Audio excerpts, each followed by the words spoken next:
of Yeah. your big hair. Back in the, Is Jonathan online somewhere? Jonathan's here. Okay. Just, yeah. My mom's probably on there too. I'm gonna push it to Facebook Live.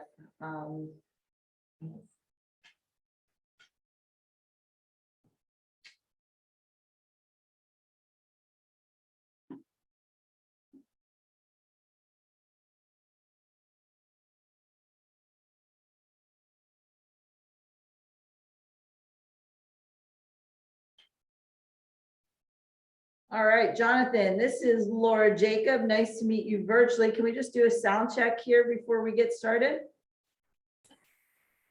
Sure, how's that? Sounds good. Thank you. I appreciate it.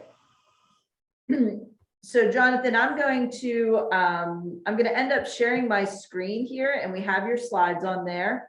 Okay. I'll start presenting, and then I believe it's going to go to you, right? You, Mr. Paul, do you intend on saying, do you want? I can speak for a little bit, but Mrs. U-Haul has the bulk of everything. Okay.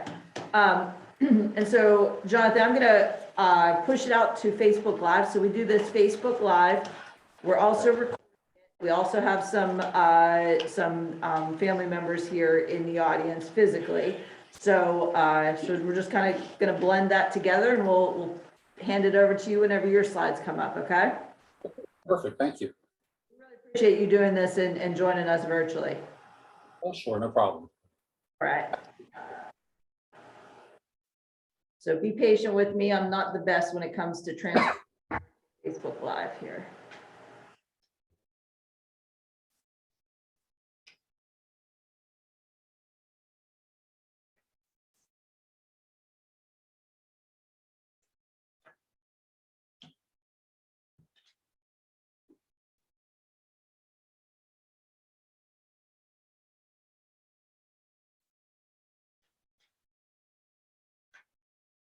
Okay, I think I don't have to share my screen yet. I think I can, let's see what happens.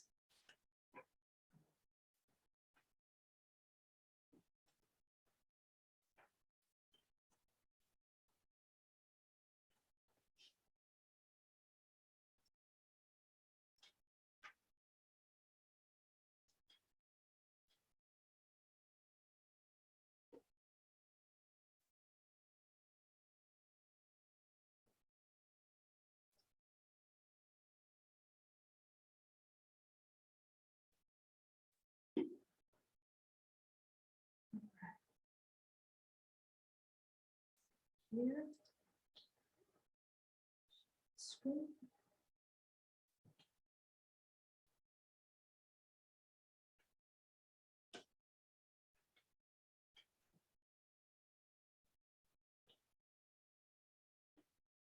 We are live on Facebook. Give me 1 second to get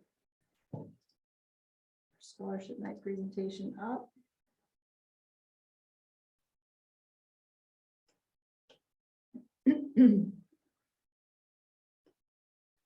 Okay. All right, welcome everyone to our scholarship night on the coldest night of the year thus far for 2022. My name is Laura Jacob. I'm the superintendent at California Area School District, and I'm very happy to have Mrs. U-Haul here, our school counselor at the secondary level, and Mr. Pollock, our interim principal, but soon to be high school principal. So we are very happy to present to you. Please know that this is being presented live, face-to-face at our high school library, as well as online via Zoom, as well as online via Facebook Live. It also will be recorded for students and parents and guardians that would like to join us at a later date, and we will post that on our YouTube channels and make those available for you. So we want to start off with talking about scholarships and how much they do make a difference. When you look at the U.S. Department of Education, they awarded an estimated $46 billion in scholarship money annually. And so this really does add up for students and their possibilities in their future. The largest federal scholarship is known as the Pell Grant. And they provide $7.5 million annually to students. In 2020, 58% of families use scholarships to help pay for college. So know that there couldn't be a better time for students to apply for scholarship money, especially now as we're easing out of, hopefully getting out of the pandemic, as well as the amount of offerings that are there as far as scholarships.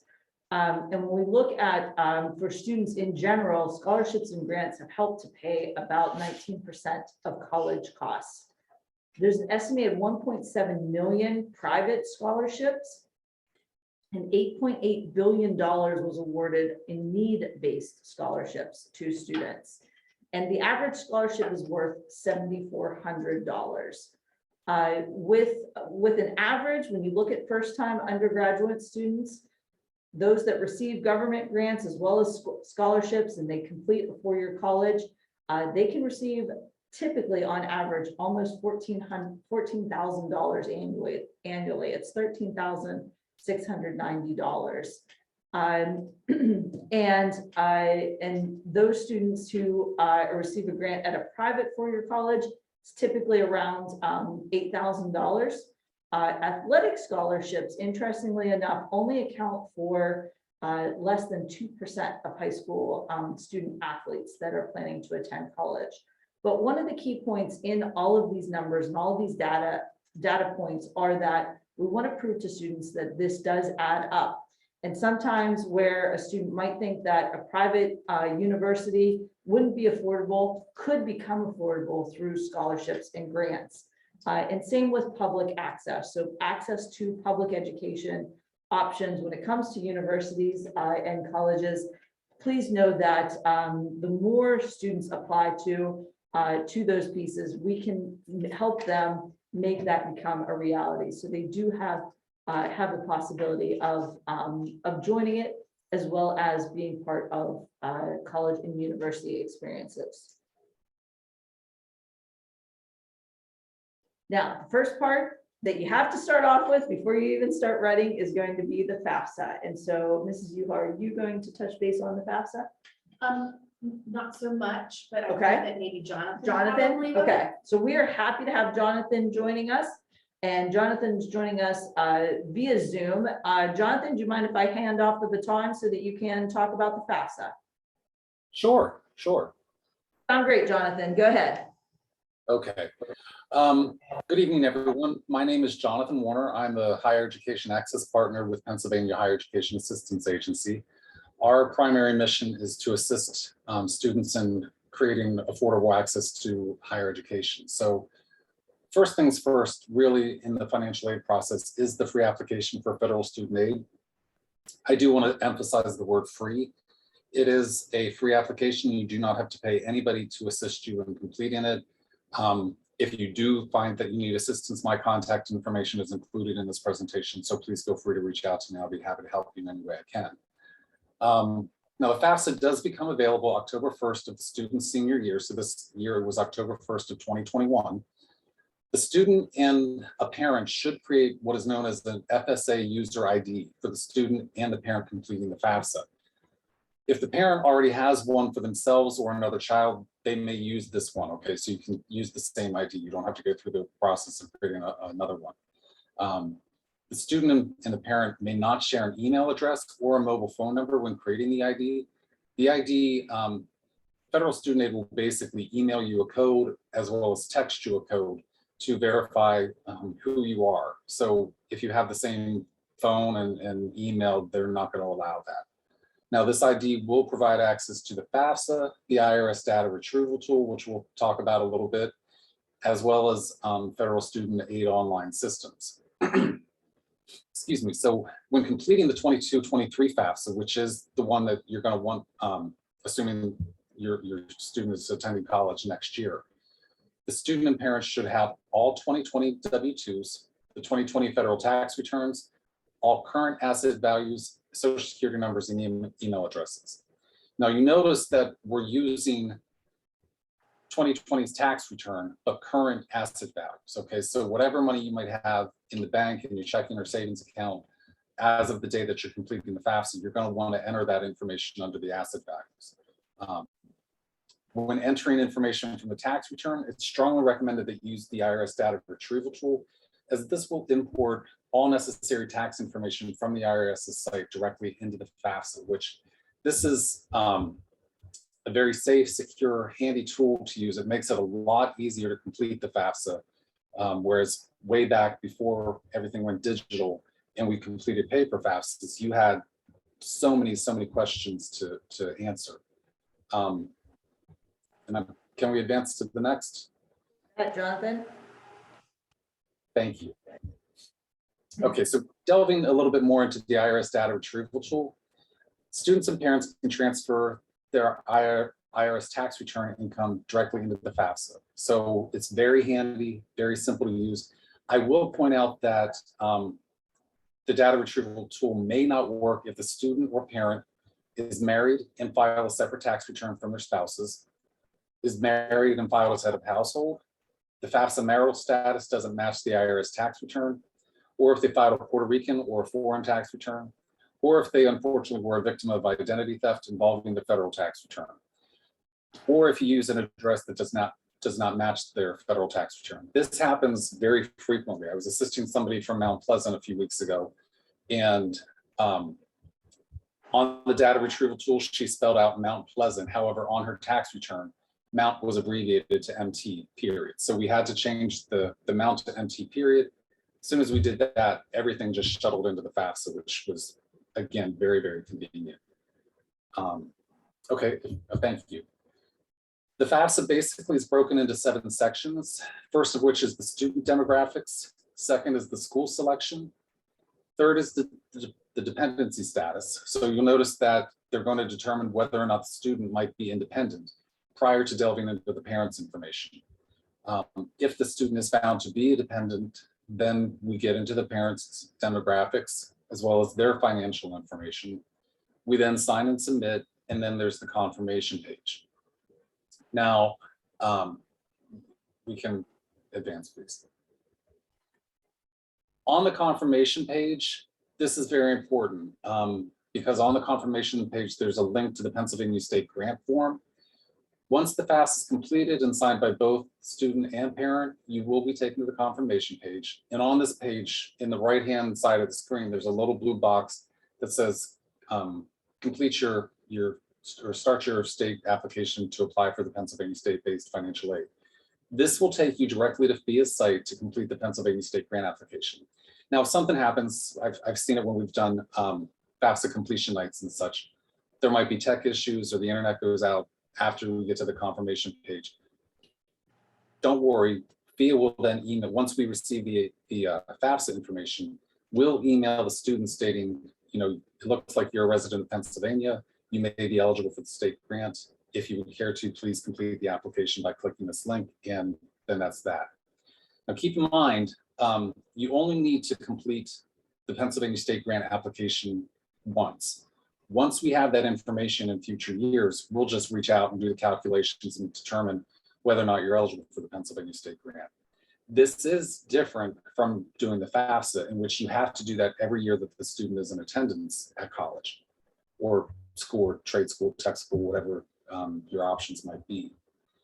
And if we can advance, please. Now, this is my contact information. Again, I'm a higher education access partner for Fayette, Greene, Washington, and Westmoreland counties. There's my email, jonathan.warner@fia.org. I am in the Pittsburgh area, but was issued a 717 cell phone number. But again, there's my contact information. If during this process you have any questions or concerns about completing the FAFSA, please don't hesitate to reach out to me. That's what we're here to help you do. So again, any questions, please feel free to shoot them my way. Thank you so much, Jonathan. So just to reiterate, it's no cost for them to reach out to you if they have any questions about completing the FAFSA. It can be a very daunting process, especially the first time completing it, and you're available to assist them with any questions that they may have as well, right? Exactly, yes, and there is no charge. That's FIA's mission. And in regards to it being daunting, you're right. I tell friends of mine who know what I do and are going through the process, you just overthink it. You know, you get yourself so worked out because we don't want to do it incorrectly. So you tend to second guess yourself on a lot of things, but that's really it. And I think if we don't overthink it, it's a lot easier than people make it out to be. But I'm definitely happy to help anybody out that I can. Thank you, Jonathan, and we can't thank you enough for joining us this evening. We do appreciate you joining us via Zoom and for your Oh, support. definitely. Thank you. All right. Okay, one thing we do want to highlight too is military options. We want our students to know that are entering the military that they do have options when it comes to scholarship opportunities. Obviously, there's the ROTC programs, and that depends on the college or university where students can complete ROTC and have their entire tuition paid through the Army, Navy, Air Force, or even the Marine Corps upon graduation. Also, the military does offer tuition assistance that it pays up to 100% of the cost of tuition, maximum $250 per credit, at a personal maximum of $4,500 per fiscal year per student. Selected Reserve and National Guard units are also part of a modified tuition assistance program. So we want students to know that that's available as well. You also have the post 9/11 GI Bill, which is a revision from the previous GI Bill. And that includes tuitions and fees that don't exceed the highest public in-state cost for undergraduate tuition, a living stipend, as well as an allowance of books for up to $1,000 a year. So there is that option for students that are joining the military. And also active duty Army soldiers can qualify for their loans to be repaid by the military at a rate of 1/3 of the cost of the loan for each year of full-time duty served. And the maximum loan repayment is $65,000. And then the Army and Navy also offer loan repayment programs to help enlisted personnel pay off the college loans. So our students that are interested in the military or interested in options to help assist them with paying for college or university, the military can be a great option to have that all covered. And then I'm going to pass it over to Ms. Uhall, who's going to talk about the resources here locally. Good evening, everyone. I am Nadia Uhall, the counselor for grades 7 through 12. I do want to thank you for being here this evening or watching this presentation. Dr. Jacob, am I still on camera? Because I did bump the computer. Yeah. Am I good? Okay. So I do want to dovetail on what Dr. Jacob said about the military, because we have a very active working relationship with our military recruiters, particularly with the PA National Guard. And I can attest that we have had students who have joined the PA National Guard and branches of the military, specifically with the PA National Guard in their junior years. And they have actually, been a part of the National Guard for their juniors and senior years, and are now benefiting from those perks that come along with military service. So I can attest that we do have students who take advantage of that. So I appreciate the mention of that opportunity. So I do want to mention to everyone that they have a very active website available for parents and students to utilize. And if you weren't aware, if you go to the school's website, calisd.org, click on schools, high school guidance, and all things guidance. This will then take you to a number of web pages that I revise every summer. I go through and I update the information so that it's current, and then throughout the school year on a regular basis, usually weekly or even daily, I will take time to upload documents and revise information on the website, post announcements and things for students and parents. So if you're not using the guidance web page, I strongly encourage you to check it out. There are a lot of resources on there for a variety of topics. So when I go into the classrooms and I talk with students about scholarships, I do mention this scholarship webpage that I have on my website. It's under scholarships and contests. And so what happens sometimes is I get scholarships in the mail. So what I do is I upload those to the website. I also do email blasts, and I also put those in the guidance Google Classroom, which I'm going to show here shortly. But when I'm in the classrooms and I'm encouraging students to search for scholarships, I always start by saying, start locally. And local scholarships that we have available would be through the California Area School District Foundation. And then I also encourage them, when you're looking for reliable resources, pay attention to the domains in the URLs such as .org, .net, and .gov. And I talk to them about the difference between .coms and then these other types of websites, because we all know that scholarships, there are scams out there. And I often tell students, if you're ever asked to pay money to get money, that's a scam. And be mindful of that. So I encourage students to start with the .org, .net, or .gov, and likewise for families. And then also contacting the admissions office is a good place to start. So when students have narrowed down maybe a short list of colleges or trade schools or community colleges that they're interested in, I do encourage them. And sometimes we make that phone call together to the admissions office if the student would like to do that in the guidance office. Other websites worth mentioning, county sites, we have Washington County Community Foundation. State, we have PA Scholarships link there. We also have Niche, which also offers PA scholarships for searching. And then nationally, we have the College Board, My College Options, the Common App, and also FastWeb.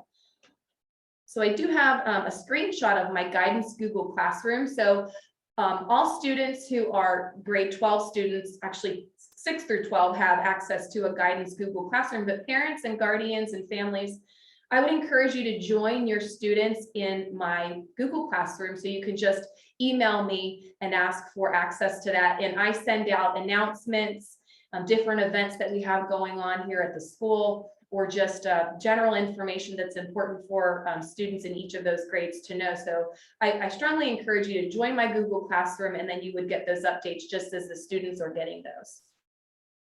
So the first entity that I'd like to talk about is the California Area School District Foundation. I do have their website, or its website listed there.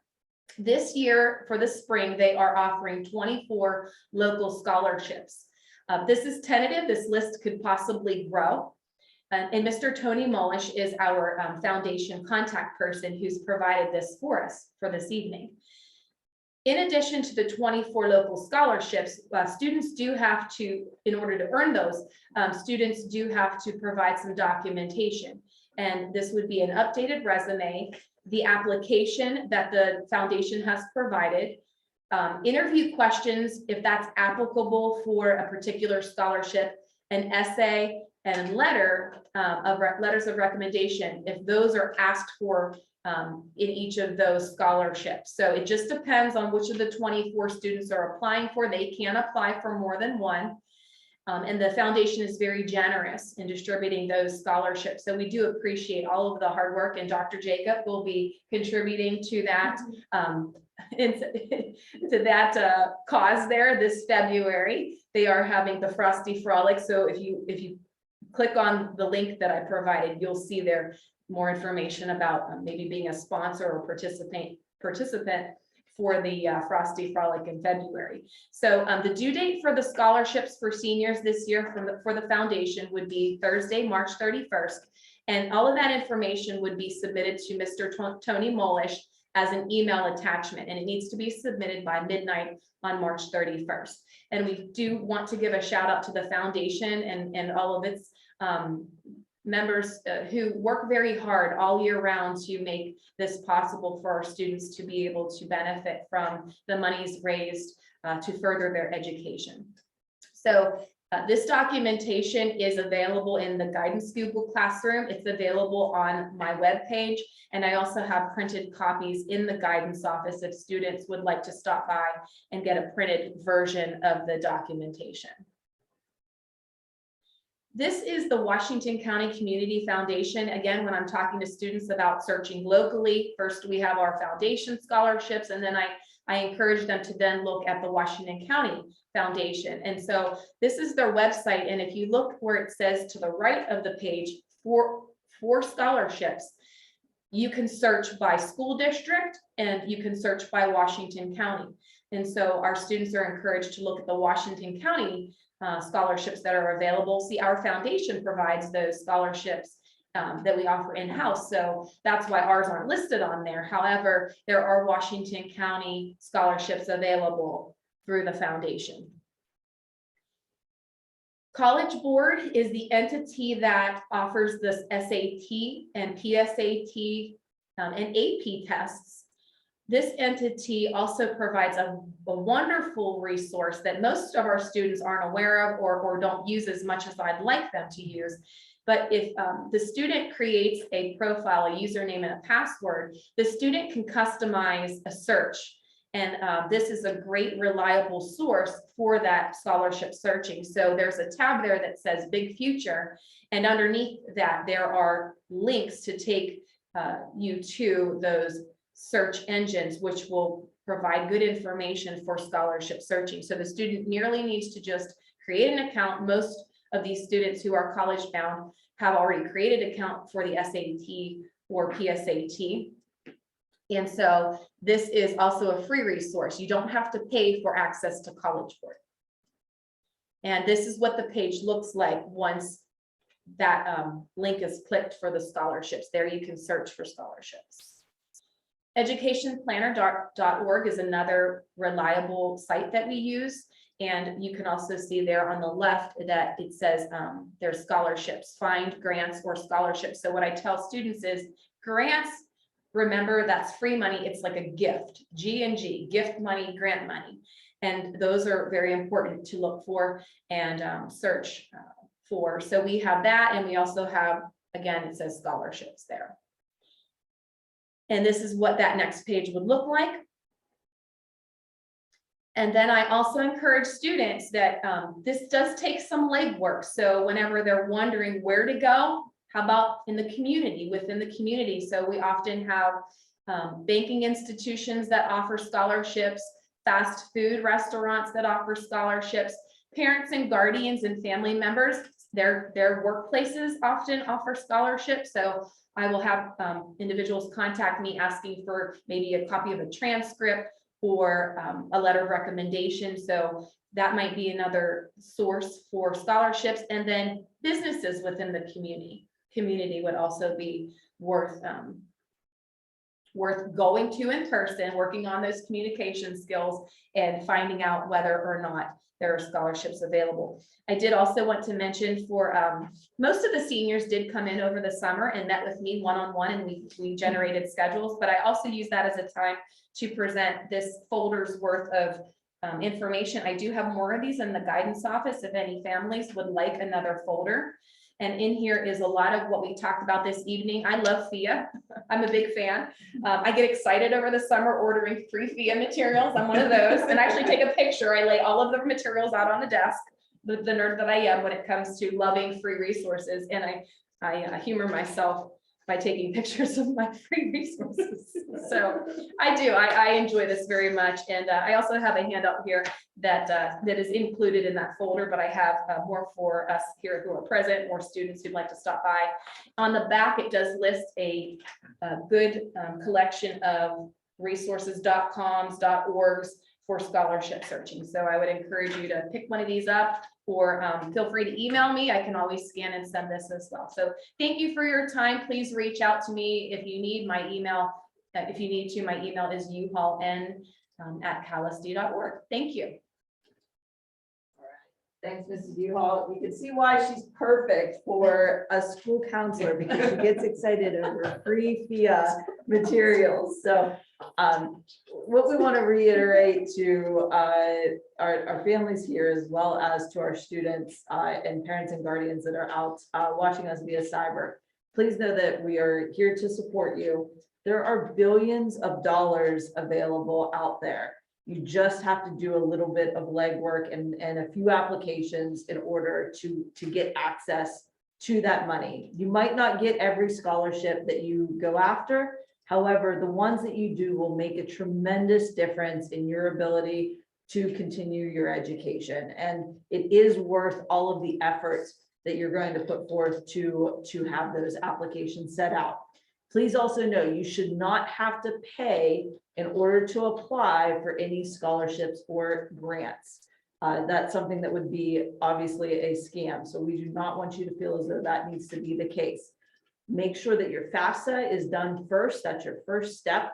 And also know too that we are here to support you. We will be happy, any staff members, your English teachers, Mr. Pollock, Ms. Uhall, myself, we are happy to review any essays that you may have. So if a scholarship asks you to complete an essay, please know that there are plenty of teachers here that we're happy to review your essays and give you feedback so that you're successful.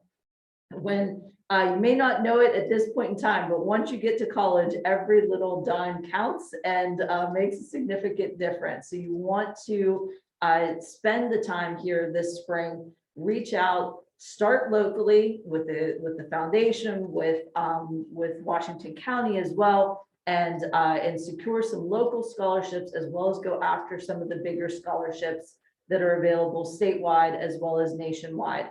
We want you to know that we are here to support you and assist you in the application process, in the essay writing process, as well as if you need any letters of recommendation. And should you have any questions, please feel free to reach us. So to all of you out there virtually, thank you for joining us virtually. We hope you're nice and bundled up on the couch right now. And to those of you that came here physically, thank you so much for making that effort. Thank you, Mr. Pollock. Thank you, Ms. Uhall, for presenting.